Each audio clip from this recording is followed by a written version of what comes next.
Bem, vou apresentar aqui um pouco alguns tópicos sobre segurança de sistemas operacionais do sistema operacional com kernel Linux. Seria o Linux Mint, uma distribuição, a distro GNU Linux. Bem, as ameaças, eu acredito que com esses são alguns tópicos que eu considero importantes para tornar o trabalho válido. Bem, algumas as ameaças do Linux temos os mesmos tipos de ameaça que temos em outros sistemas operacionais, também temos no Linux, só que com muito menor intensidade do que para outros sistemas operacionais. Aqui estão alguns tipos de ameaças que são em comum também com outros CSOs, que são malware, temos o a exploração de vulnerabilidades, né? Que o Linux, ele como qualquer outro sistema, ele tem a vulnerabilidade, né? Que o hack faz essa exploração para instalar sistemas ou utilizar algum tipo de aplicativo nos serviços que já estão em execução. E temos o ataque de força bruta, que tentam adivinhar as senhas, né, por força bruta. Um análogo comum de força bruta seria tipo um padrão do celular Android, que quando você não sabe a senha, você esquece, você faz várias tentativas de várias formas diferentes. E, é, no próximo slide, nós temos o Printing, ou a engenharia reversa, né? Que também pode ser um ataque por Prince via e-mail, ou também se utiliza de engenharias sociais que induz o usuário a, vamos supor assim, induz o usuário a compartilhar dados sensíveis como senhas, cartões de crédito, entre outros, ou se não induz ele a instalar esses arquivos maliciosos. Temos o ataque por negação de serviço. Esse ataque geralmente ele é direcionado para servidores, né, de que acessa algum serviço. Ele sobrecarga o pedido, sobrecarga um determinado servidor com vários pedidos de acesso a um determinado site, uma determinada página, para que assim usuários legítimos que realmente querem utilizar o serviço sejam bloqueados, não consigam utilizar. Injeção de código SQL, né, como o nome já diz, injetar código SQL em um determinado formulário ou em uma página através de JavaScript ou algum outro meio, né, que eu não conheço no momento, para assim descobrir alguma vulnerabilidade, ou seja, tentar encontrar uma brecha para acessar o banco de dados de um determinado servidor. Também existem as ameaças internas, né, que são os próprios usuários de dentro de uma empresa. Eles podem conter senhas de administrador ou senhas de outros usuários para utilizar-se de forma assim não ética daqueles dados. Aqui eu listei algumas técnicas que eu achei interessante e importante mencionar, né, sobre como ocorre a segurança do Linux. Temos a criptação de gráfico dos dados em repouso, que os dados são em repouso, são dados que estão no disco, né, que podem ser criptografados, que você pode especificar o acesso a um determinado dado ou não, utilizando alguns aplicativos de criptografia. Um exemplo aqui temos o dmCrypt, que encripta toda uma partição, e também temos o eCrypt, que só criptografa uma pasta, né, no caso um diretório no Linux. Temos a criptografia de comunicação, né, que também suporta esse tipo de protocolo aqui, o TLS e o SSL, né, que geralmente é utilizado no tráfego de redes e servidores. Criptografia por senha, aqui ó, que utiliza o hash de senha com algoritmos de criptografia, como o SHA-256. Temos a criptografia de sistemas de arquivos, que além de criptografar os dados que estão lá no, no computador, né, no drive, no disco, em nível de partição, também tem alguns sistemas de arquivo específicos que pode ser protegido, né? Aqui temos aqui o sistema de arquivo criptográfico ECRYPT-FS, né, para encriptar um sistema de arquivo. E temos aqui a autenticação e o controle de acesso do sistema. O sistema de contas de usuário, né, que é um sistema normal, comum, que a gente pode, que é criado uma conta, né, para um determinado usuário, temos o nome de usuário e uma senha. Tem essas senhas de usuários são armazenadas aqui, ó, nesse arquivo etc password e no etc shadow. Aí a gente poderia se perguntar, gente, ou a senha do usuário, as senhas dos usuários são armazenadas no arquivo, sim.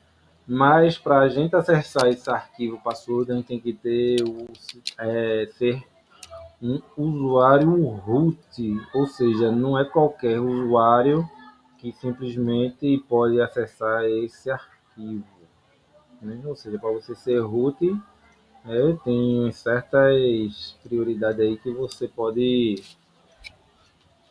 certas coisas que tem que ser seguidas para você ser usuário root de um determinado sistema, a não ser que seja num equipamento doméstico. E nesse equipamento doméstico, realmente, assim, você que é dono de ou utiliza uma distro Linux, sabe que root a gente precisa como se fosse um usuário administrador no Windows, fazendo uma analogia, uma comparação. Vamos lá, né? Continuando a autenticação e controle de acesso, né?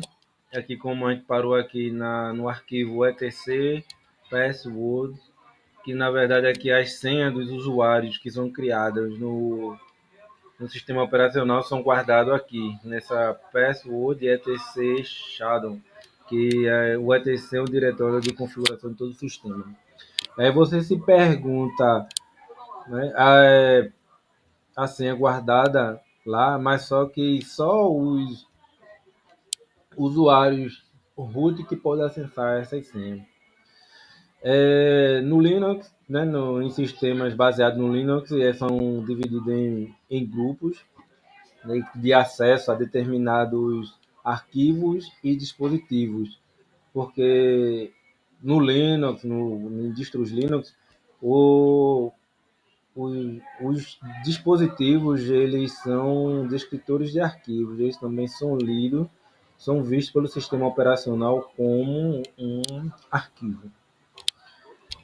E assim, nessa parte eu faço uma pequena demonstração, né, que já vem propriamente implementada no próprio kernel de controle e acesso de arquivos a partir de grupos de um determinado usuário, através de algumas flags, através de algum comando.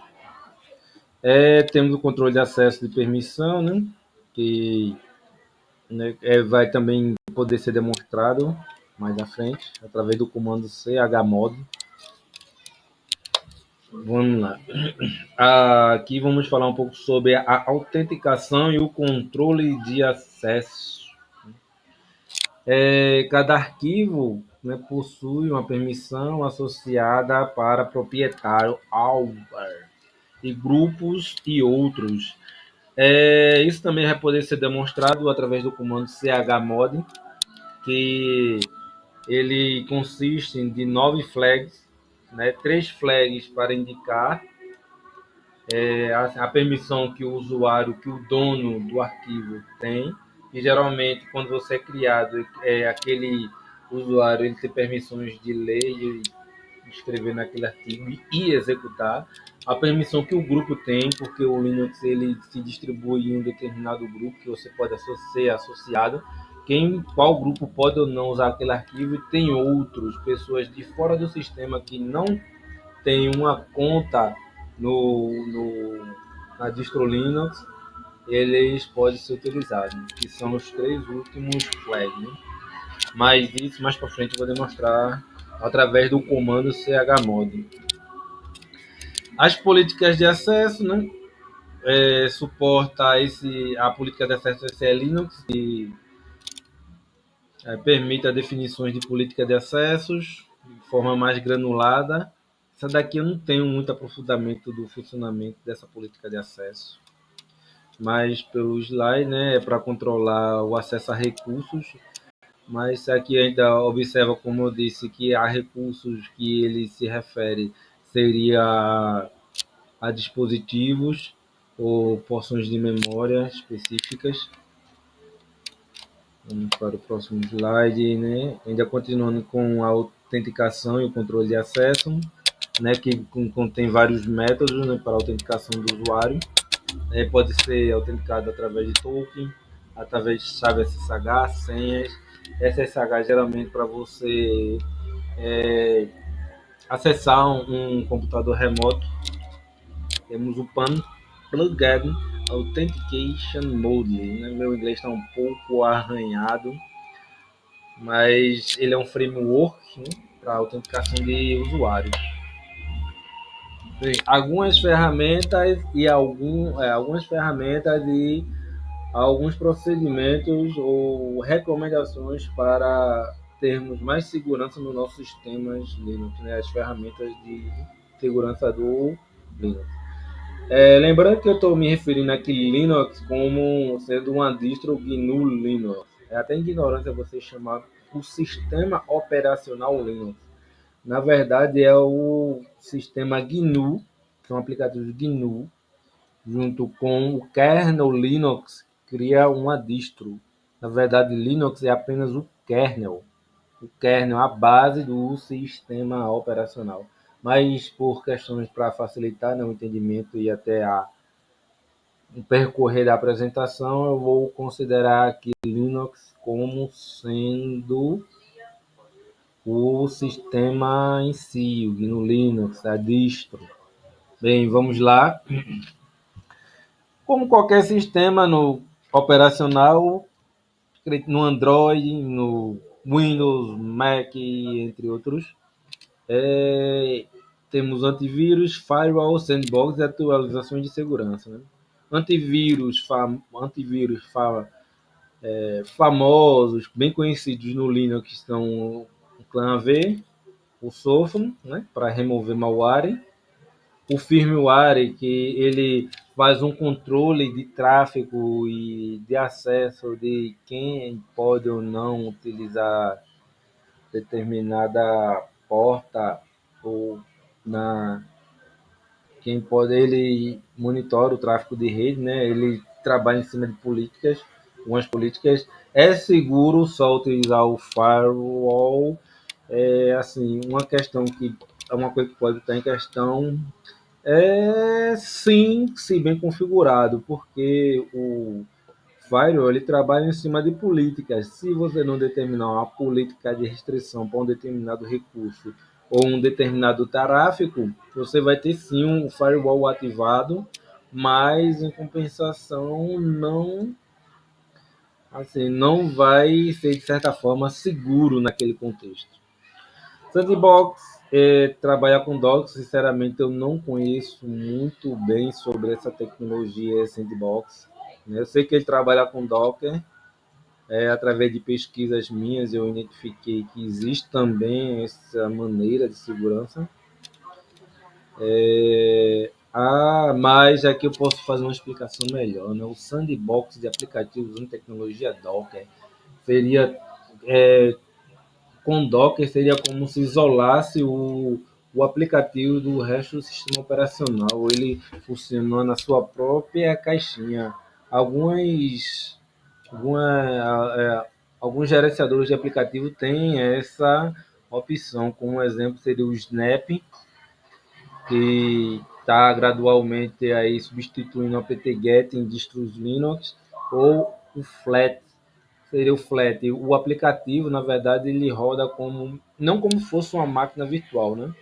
Mas é como se funcionasse no Docker. É um Docker com interface integrada. Né? Geralmente, os aplicativos são um pouco maiores do que o que você baixa através do próprio apt-get, porque ele está baixando todas as dependências colocando dentro de uma caixa e rodando lá. Isso isola todo o resto do sistema daquele determinado aplicativo. E uma outra ação muito recomendada é a atualização de software. Por ser a comunidade de uma determinada distro ela é muito grande, né? Muito grande. Essa atualização ela acontece muitas atualizações, descobertas de brecha.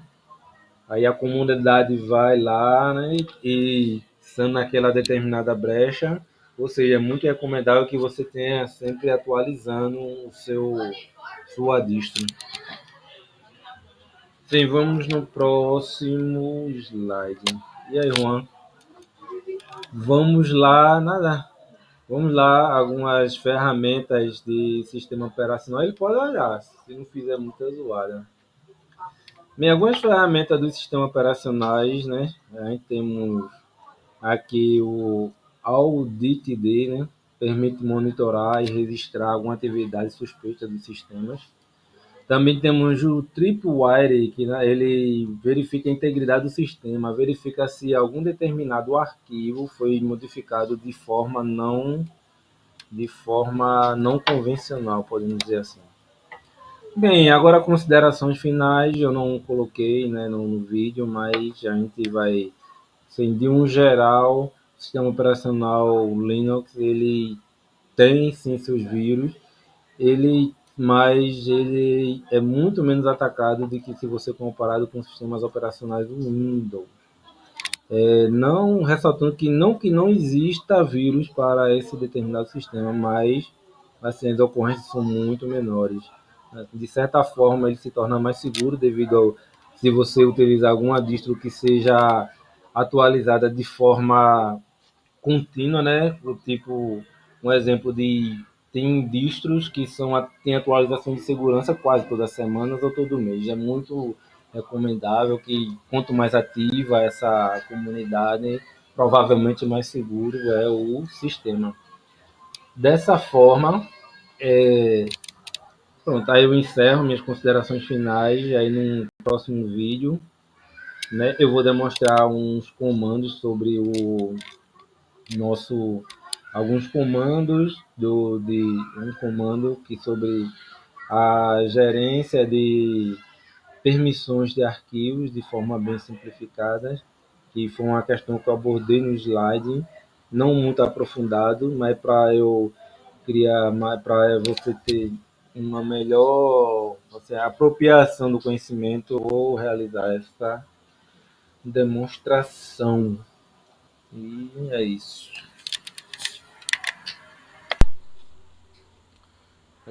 Vou demonstrar aqui alguns detalhes sobre o comando chmod, ele que vai nos dar autorização em determinados arquivos. Por padrão, o Linux ele dá uma autorização de ler e editar um determinado arquivo para o usuário que o criou, mas pode ser modificado com o comando chmod. Com esse comando chmod podemos dar autorização para o proprietário e outras pessoas de fora, como grupos ou outras pessoas que não têm uma conta no próprio sistema. Bem, eu vou fazer aqui de forma prática e tentando explicar o máximo possível do que eu estou criando aqui. Primeiro vou criar uma pasta com o comando mkd, vou nomear de lab, laboratório de SO. Vou com o comando cd, vou entrar nessa pasta. Vou criar um arquivo para fazermos nossos testes. Um exemplo, vou botar um exemplo log.txt.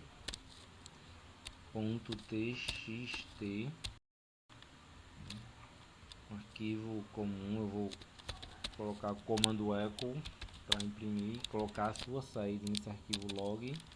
Eu vou escrever aqui iniciando autorizações.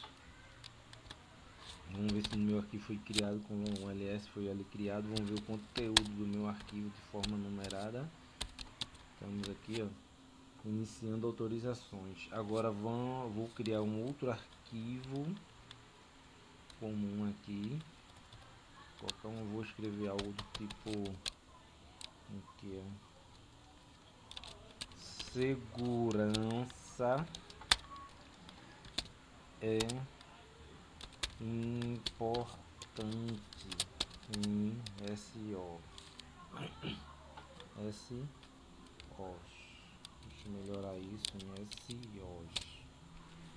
Perfeito. Beleza. No arquivo eu coloco aqui mensagem .txt. Com esse meu arquivo foi criado, temos aqui dois arquivos, meu arquivo log e mensagem. Para a gente verificar as permissões, por padrão eu já tenho acesso de ler e escrever nesses arquivos.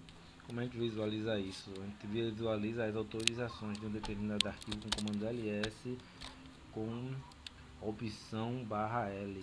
Ele vai listar as autorizações. Como um exemplo aqui, ele tem flags, que esses flags representam a quem pode alterar esses determinados arquivos. Como um exemplo, eu tenho aqui os arquivos que eu criei, eu posso, esses três primeiros flags aqui, ele representa a autorização do usuário.